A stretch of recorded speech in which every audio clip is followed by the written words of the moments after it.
Hello students. आज हम पढ़ेंगे right property and saving of certain laws.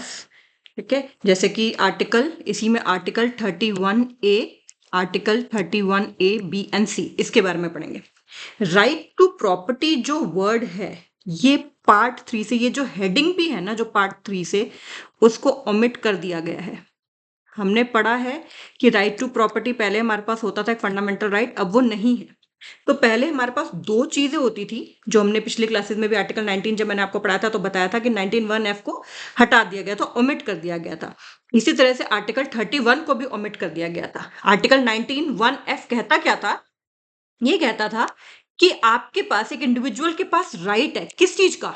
Acquire करने का, होल्ड करने का और डिस्पोज करने का प्रॉपर्टी। एक्वायर का मतलब फोर्सफुली एक्विजिशन नहीं, लॉफुल मीन्स से, जैसे कि आप इनहेरिटेंस है, आपके बड़ों के पास थी, उन्होंने आपको दे दी, तो इनहेरिटेंस से आपके पास आ गई, या आपने अपनी कमाई से उसको खरीद लिया, तो राइट टू एक्वायर प्रॉपर्टी था।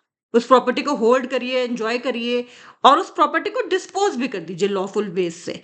तो ये हक था, यानी कि प्राइवेट प्रॉपर्टी का इंडिविजुअल के पास हक था, लेकिन ये बाद में इसको हटा लिया गया, ओमिट कर दिया गया। इसी तरह से आर्टिकल 31 में क्या था कि no person to be deprived of his property except by authority of law. ठीक है, मतलब एक लॉ होगा, उसी के तहत उससे प्रॉपर्टी ली जा सकती है, अदरवाइज नहीं ली जा सकती। तो अब हमारा जो नया नया जो देश बना था, उसमें तो बहुत सारी दिक्कत थी। हमें पता है कि हमारे देश में बहुत सारा सिस्टम्स ऐसे थे जो कॉमन गुड के लिए अच्छे नहीं थे, जैसे कि जमींदारी सिस्टम्स में क्या होता था? ब्रिटिशर एक जमींदारों को ले लेते, मिडिल मैन बन जाते थे जमींदार। ठीक है, कि आप मुझे इतने एरिया, इतनी बड़ी एस्टेट से हमें आप टैक्स लेके दो और हम आपको उसमें से कमीशन भी देंगे, आपको उसका मालिकाना हक हो जाएगा। ठीक है, तो वो जमींदारों के पास तो भैया एकड़ों एकड़ों की प्रॉपर्टी है, लेकिन जो टिलर्स थे, जो एक्चुअली में उस मिट्टी पे काम कर रहे हैं, उस जमीन पे काम कर रहे हैं, उनके पास कोई हक नहीं थे। तो ये तो बड़ी दिक्कत हो जाएगी अगर यही जमींदारी सिस्टम रहा तो हमारे जो लॉ मेकर्स थे उनको लगा कि ये तो बड़ी दिक्कत हो जाएगी। तो ये धीरे, कई सारी अमेंडमेंट्स हुई, कॉन्स्टिट्यूशन अमेंडमेंट्स हुई। फर्स्ट वाली हुई थी, फिर फोर्थ हुई थी, 7th, 24th और 42nd में कुछ चेंजेस हुए थे, फाइनली 44th अमेंडमेंट एक्ट से तो इस राइट टू प्रॉपर्टी एक्ट को ओमिट कर दिया गया था। तो अब हम देखते हैं कि अभी पोजीशन क्या है। अभी क्या है, 31 जो है उसको तो हमने कर लिया ओमिट, लेकिन जो ये सेविंग ऑफ सर्टेन लॉज है, ये अभी भी है। देखिए यहाँ क्या लिखा है, आर्टिकल 31 जो है कंपल्सरी एक्विजिशन, ये omitted by the constitution 44th amendment act 1978 से। लेकिन जो सेविंग है सर्टेन लॉज की, वो अभी भी है। तो उसमें है क्या? सिर्फ रेड रेड वाला पढ़ेंगे ताकि मैं आपको बता सकूं। पहले क्या कहते हैं, not with standing anything contained in article 13।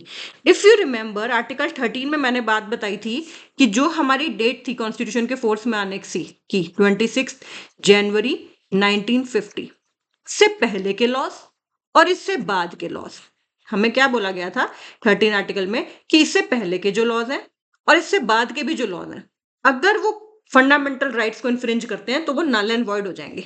यही बात हुई थी। एक एक पार्ट में ये बात हुई थी कि उससे पहले के, और एक पार्ट में ये भी बात हुई थी कि उसके बाद के भी जितना पोर्शन फंडामेंटल राइट्स को इन्फ्रिंज करेगा, ब्रिज करेगा, उसको नल एंड वॉइड कर दिया जाएगा।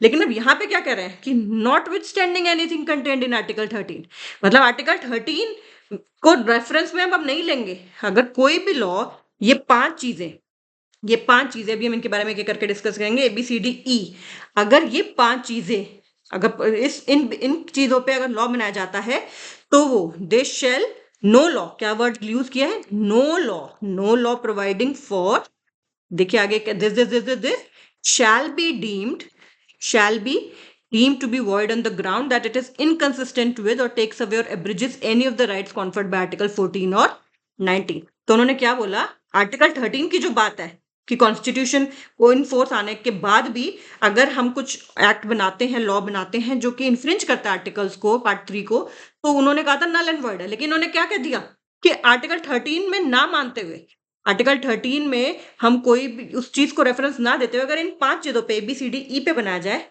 तो उसको वॉइड नहीं कर सकते। वो चीजें क्या क्या थी? पहला क्या था कि अगर स्टेट को देखिए बेसिकली उनको करना क्या था, एक तो उनको लैंड रिफॉर्म्स लाने थे, ठीक है, हमारी सरकार को बहुत कुछ देखना था, लैंड रिफॉर्म्स लाने थे, एग्रेरियन एग्रीकल्चर में रिफॉर्म्स लाने थे, और भी बहुत सारी चीजें उनको देखनी थी कि किसी के पास माइंस का लाइसेंस है पहले से खदानों का, लेकिन वो स्टेट के पास होना चाहिए एंड सो ऑन। तो पहले उन्होंने क्या कहा, ये सिर्फ आपको थोड़ा थोड़ा ध्यान रखना है इसमें, पहले उन्होंने क्या बोला कि स्टेट एक्वायर कर सकती है कोई भी एस्टेट या कोई भी राइट्स, ठीक है, उनको कम कर सकती है, उनको बिल्कुल खत्म कर सकती है, अगर उसको स्टेट को एक्वायर करनी है कि रोड बनानी है, ब्रिजेस बनाने हैं, तब तो इंफ्रास्ट्रक्चर भी कुछ भी नहीं था, तो इन सब चीजों के लिए फिर किसी भी प्रॉपर्टी की मैनेजमेंट को टेक ओवर कर सकती है स्टेट लिमिटेड पीरियड के लिए, चाहे पब्लिक इंटरेस्ट में, चाहे इसलिए कि उसकी प्रॉपर मैनेजमेंट हो सके उस प्रॉपर्टी की। फिर दो या दो से ज्यादा कॉरपोरेशंस को मर्ज कर सकती हैं, एमलगमेट कर सकती हैं, मर्ज कर सकती हैं पब्लिक इंटरेस्ट में, ताकि उसकी मैनेजमेंट अच्छी हो पाए। ये सिर्फ आपको हल्के से याद रखने हैं, अच्छी तरह से नहीं, लेकिन जो मेन याद रखना है वो मैं दोबारा से एक बार रिपीट करूंगी पॉइंट्स। फिर कोई मैनेजिंग एजेंट्स हैं, सेक्रेटरीज हैं, ट्रेजरर्स हैं, इन सब के जो राइट्स हैं इसके लिए भी वो कर सकते हैं, चेंजेस कर सकते हैं, इसके लिए भी कोई भी एक्ट जो है वो नल एंड वॉइड नहीं होगा अगर वो 14 और 19 को इन्फ्रिंज कर रहा है। इसी तरह से कोई लीज मिला है, लाइसेंस मिला है, मिनरल या मिनरल ऑयल निकालने के लिए, तो इस तरह के कोई भी लाइसेंस लीज कुछ भी है उसको भी वो हटा सकते हैं, कैंसिल कर सकते हैं, उसको कम कर सकते हैं राइट्स। वो डिपेंड करता है, स्टेट इंटरेस्ट जो है वो पहले होना चाहिए, पब्लिक इंटरेस्ट पहले होना चाहिए। क्या हुआ है बात दोबारा से देखते हैं। 31 जो है, जो 31 जो है वो तो ओमिटेड है। फिर सेविंग ऑफ सर्टन क्लॉज में 31A है, उन्होंने बोला आर्टिकल 13 का रेफरेंस ना लेते हुए, मतलब हम after our constitution came into force, यानी कि दैट मीन्स 26 जनवरी 1950 के बाद भी कुछ लॉज ऐसे बनाए जा सकते हैं, अगर वो हमें लैंड रिफॉर्म्स लाने के लिए चाहिए, एग्रेरियन रिफॉर्म्स लाने के चाहिए, या हमें कॉर्पोरेशन मर्ज करनी है, या हमें कोई सेक्रेटरी, ट्रेजरर, मैनेजिंग एजेंट्स के कुछ राइट्स कम करने हैं, कुछ लीज कैंसिल करनी है, कोई मिनरल या मिनरल ऑयल की माइनिंग की, इस तरह की, तो ये सब हम कर सकते हैं। तो वो अगर 14 और 19 को मतलब उनका हक छीन भी रहे हैं 14 और 19 में, तब भी नल एंड वॉइड नहीं माने जाएंगे। लेकिन इसमें एक इन्होंने क्लॉज लगा दिया कि अगर स्टेट ऐसा करती है, एक तो सेंटर हो गया पार्लियामेंट, एक स्टेट लेजिस्लेचर भी तो ऐसा कर सकते हैं, तो अगर स्टेट लेजिस्लेचर ऐसा करते हैं तो गवर्नर को उसको प्रेसिडेंट की कंसिडरेशन के लिए ऐसे बिल को रिजर्व करना पड़ेगा, और जब प्रेसिडेंट उसको साइन कर देंगे, अपना असेंट दे देंगे, तभी वो लॉ बनेगा, तभी वो एक्ट बनेगा। ठीक है, पहले बिल होता है, जब साइन हो जाते हैं तब वो एक्ट बन जाता है। तो ऐसा जो भी बिल होगा, जब स्टेट लेजिस्लेचर उसको पास कर देगा, गवर्नर को उसको रिजर्व करना पड़ेगा प्रेसिडेंट की कंसिडरेशन के लिए, जब प्रेसिडेंट अपना असेंट दे देगा तभी वो एक्ट बनेगा। ओके, फिर उन्होंने इसमें कहा कि छोटे वो लोग, जो छोटे किसान है, उनका तो बड़ा नुकसान हो जाएगा अगर ऐसे सरकार करेगी, तो उन्होंने कुछ सेफगार्ड रखे। उन्होंने बोला कि अगर कोई पर्सनल कल्टीवेशन कर रहा है, कोई उस खेत पे खुद अपना खुद अपनी मेहनत कर रहा है, खुद अनाज उगा रहा है, किसी को आगे नहीं दे रहा, तो ये स्टेट के लिए लॉफुल नहीं होगा कि वो उसको कर दे। और अगर वो सीलिंग लिमिट में भी है, बाद में ये भी हुआ था कि सीलिंग कर, हर स्टेट ने अपनी अपनी सीलिंग कर दी कि भाई हाँ, इतने एकड़ से ज्यादा आपके पास जमीन नहीं हो सकती किसान के पास, ताकि इक्विटेबल डिस्ट्रीब्यूशन हो रिसोर्सेज की, मटेरियल रिसोर्सेज की, और कॉन्सेंट्रेशन ऑफ वेल्थ ना हो जाए, जो हमारे प्री इंडिपेंडेंस में थी कि कुछ के पास तो बहुत जमीन है, और जो बिल्कुल गरीब किसान है उसके पास कुछ भी नहीं है, वो दूसरे की खेत पे ही जुताई कर रहा है। तो वो सीलिंग के अंदर है और वो पर्सनल कल्टीवेशन कर रहा है तो नहीं। और अगर लेना भी पड़ जाए, क्योंकि लेना पड़ सकता है, अगर अब वो आपको वहीं पे ही ब्रिज बनाना है, वहीं पे ही रोड बनानी है, वहीं पे ही हाईवे बनाना है, या वहीं पे ही कोई हॉस्पिटल बनाना है, तो वो हो सकता है उसकी जमीन लेनी पड़ जाए। तो ऐसे केस में उसको कॉम्पेंसेशन दी जाए जो कि मार्केट वैल्यू से, उस समय की मार्केट वैल्यू से कम ना हो। That is the main thing. तो 31B में उन्होंने 5 कैटेगरीज दी हैं कि उसमें कर सकते हैं आर्टिकल 14 और 19 को वॉइड भी, अगर आर्टिकल 14 और 19 अगर इन्फ्रिंज भी हो रहा है तो भी इन लॉज को वॉइड नहीं कर सकते। स्टेट बनाती है तो प्रेसिडेंट का असेंट जरूरी है ऐसे बिल्स पे, और तो पर्सनल कल्टीवेशन कोई कर रहा है और सीलिंग के अंदर है तो उसको, और अगर लेना भी पड़े तो एटलीस्ट उसको आप फेयर कॉम्पेंसेशन मार्केट रेट पे दीजिए। ये हुआ 31 है। अब 31B, सिर्फ इसमें रेड वाला पार्ट पढ़ेंगे, validation of certain acts and regulations. अब ये 9th शेड्यूल जो है ना, ये एक बहुत ही जबरदस्त चीज है जो 9th शेड्यूल है। एक तो याद रखिएगा कि 9th शेड्यूल में सेंट्रल और स्टेट दोनों के लॉज आते हैं। ठीक है, सेंट्रल और स्टेट दोनों के लॉज आते हैं। ठीक है, तो इसमें है क्या कि इसमें ये हुआ डिसाइड कि इसमें आप जो भी लॉज डाल देंगे, जो भी एक्ट्स डाल देंगे ना, वो कोर्ट्स में क्वेश्चन नहीं किए जा सकते। और ये बहुत जल्दी हो गया था। 1951 में फर्स्ट जो हमारी कॉन्स्टिट्यूशनल अमेंडमेंट थी, जो फर्स्ट कॉन्स्टिट्यूशनल अमेंडमेंट एक्ट 1951 हुआ था, उसी से ये बात हो गया था। उसी के अंदर तब 13 लॉज इस शेड्यूल में ऐड कर दिए गए थे कि उसको क्वेश्चन नहीं किया जा सकता कि वो पार्ट 3 में से किसी भी राइट को अगर ब्रिज कर रहा है तो उसको क्वेश्चन नहीं किया जा सकता। ओके, इसमें लेकिन ये था कि एग्रेरियन रिफॉर्म्स के साथ साथ इन्होंने और भी कुछ किया था। इवन रिजर्वेशन के कुछ राइट्स इन्होंने इसमें इंक्लूड कर दिए थे, काफी कुछ हुआ था। फिर बाद में ये भी हुआ था इसको, लेकिन फिर सुप्रीम कोर्ट ने काफी सारे केसेस होते गए। फिर एक इंपॉर्टेंट जजमेंट आई थी केशवानंद भारती केस में, और फिर बाद में अभी 2007 में IR Coelho versus state of Tamil Nadu में भी आई थी कि 24 अप्रैल 1973 के बाद जो भी एक्ट्स, जो भी लॉज इसमें 9th शेड्यूल में ऐड किए जाएंगे, वो जुडिशियल रिव्यू उनका हो सकता है। पहले ये था कि उसको तो कोर्ट क्वेश्चन ही नहीं कर सकता, लेकिन फिर कोर्ट ने बोला कि इस डेट के बाद जो भी इसमें 9th शेड्यूल में ऐड किया जाएगा, वो हम उसको हम रिव्यू कर सकते हैं, हम देख सकते हैं कि हाँ वो आर्टिकल 14, आर्टिकल 19, आर्टिकल 21 को इन्फ्रिंज तो नहीं कर रहा।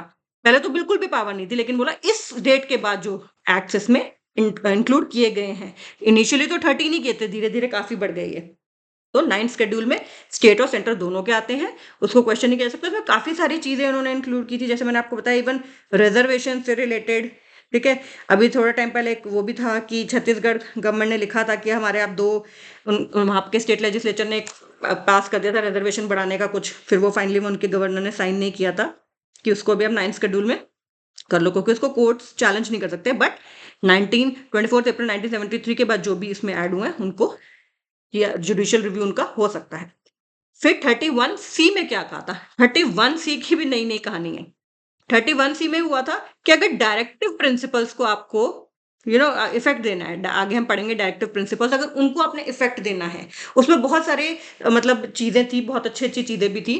तो उसमें पहले था कि 39B और 39C के लिए ही करेंगे। 39B में क्या था कि इक्विटेबल डिस्ट्रीब्यूशन होनी चाहिए मटेरियल रिसोर्सेज की, और पब्लिक कॉमन गुड जो है सब होना चाहिए, ये नहीं कि किसी एक ही के पास इतना सारा है किसी के पास नहीं है। और इसी तरह से सी में भी था कि कॉन्सेंट्रेशन ऑफ वेल्थ नहीं होना चाहिए। ठीक है, दोनों एक तरह से इंटरडिपेंडेंट है कि कॉन्सेंट्रेशन ऑफ वेल्थ नहीं होना चाहिए, मटेरियल रिसोर्सेज की इक्विटेबल डिस्ट्रीब्यूशन होनी चाहिए, सबके पास होना चाहिए।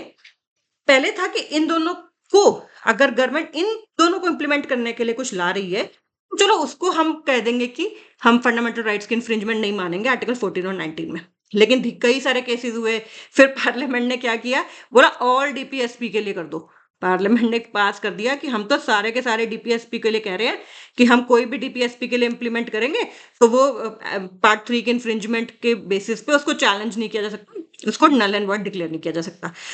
तो ये तो बात ठीक नहीं लगी, क्योंकि बहुत सारे DPSP ऐसे तो गवर्नमेंट हर एक लॉ जो लाएगी उसको कह देगी हम इस फलाने DPSP को इंप्लीमेंट कर रहे हैं, कोई ना कोई DPSP में वो कवर हो ही जाएगा। तो वो बात सही नहीं थी। तो फिर बाद में उस चीज को हटा लिया गया था। अभी 39B और C के लिए ही ये जो है 31C में एप्लीकेबल है कि अगर 39B और C को आपके लिए आप कोई रूल ला रहे हो, कोई एक्ट ला रहे हो, कोई लॉ ला रहे हो, वो ठीक है, हम और अगर आर्टिकल 14 और 19 उसमें हट भी रहा है तो भी हम मान लेंगे कि चलो ठीक है।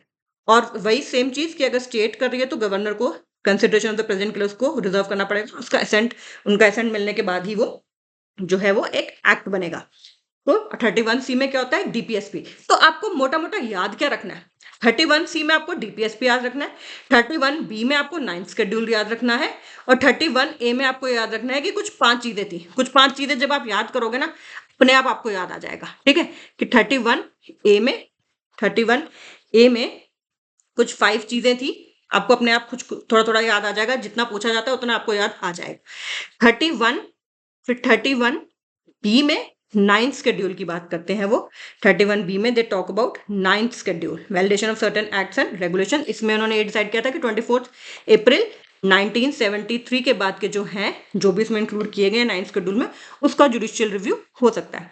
31C में उन्होंने बात की, 31C में उन्होंने बात की डीपीएसपी की, कि अगर हम डीपीएसपी को इफेक्ट देने के लिए अगर कुछ लॉ लेके आ रहे हैं, तो उसको 14 और 19 अगर तो इन्फ्रिंज हो भी रहा है, तो क्या 31 39 बी और सी कह क्या रहा है?